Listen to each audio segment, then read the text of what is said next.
Canada's public safety minister doesn't know what an RPAL is. Chair, does the minister know what an RPAL is? Now, Minister. I do not. Now, I'm not going to be that tough on Canadians. I'm not going to get them to tell me what an RPAL is. I'm just going to get them to tell me what a PAL is. So we're here in York University, and that's what we're doing. There's a specific government-issued license. It's called a possession and acquisition license. Do you know what that's for? No, I don't. Not at all. Not at all. Okay. Not at all. No, I do not. No. No. Honestly, the very first time I heard of it. It's shortened to PAL, so P-A-L. Have you heard anyone say, "Oh, I've got my PAL"? No, not yet. Is it new? Is it? No, it's been around for quite a while. No, I haven't heard No? it. No. No. No, okay. No, not from any kind of my friends. It's the license that someone is required to get in order to own, buy, sell a firearm.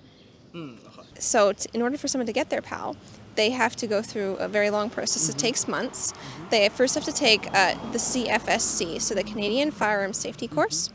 And then after that, after you take the course, then you have to apply to the government to get your PAL. And that takes several months. And during that time, the RCMP will vet them and see if they passed a criminal background check and a mental health check. Given that we have that sort of system in Canada, it makes sense that only 98% of the crime, the gun crime that happens in Canada, is not done by lawful PAL holders.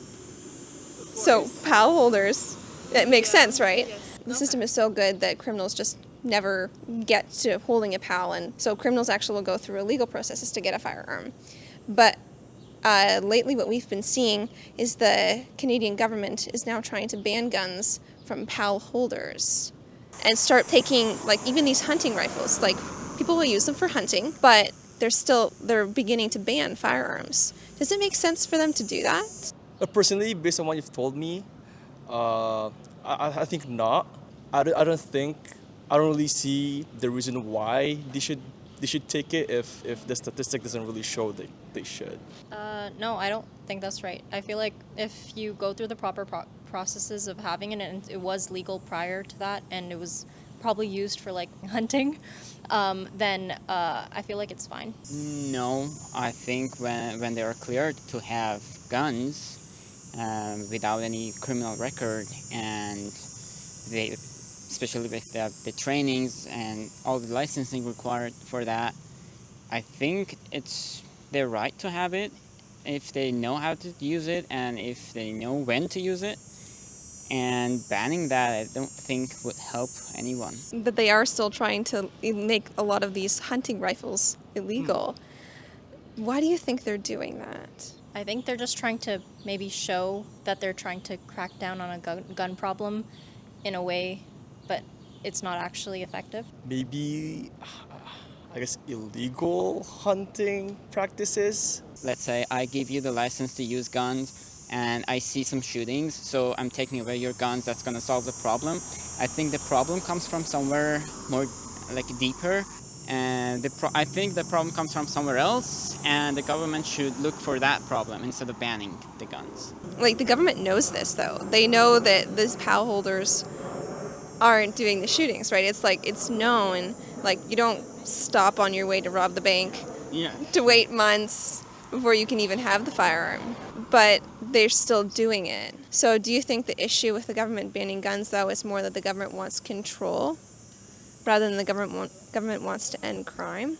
They're saying that they're doing something on the outside, but I don't think that it'll solve the problem. We never hear the government saying, "Oh, we need to help our citizens defend themselves as best as they can." We never hear that from our governments. And it's just like, it's the control thing. It's not them defending us against crime. It's not them helping us stay safe. It's them controlling us. That's why they want to ban firearms. And I encourage you to, now that you have that information, you can go look it up online too and see all the requirements for someone getting their PAL. Spread that around to students. Tell them that when the government is banning guns, it's a control issue. It's not a crime issue. Okay. Yeah. Yeah.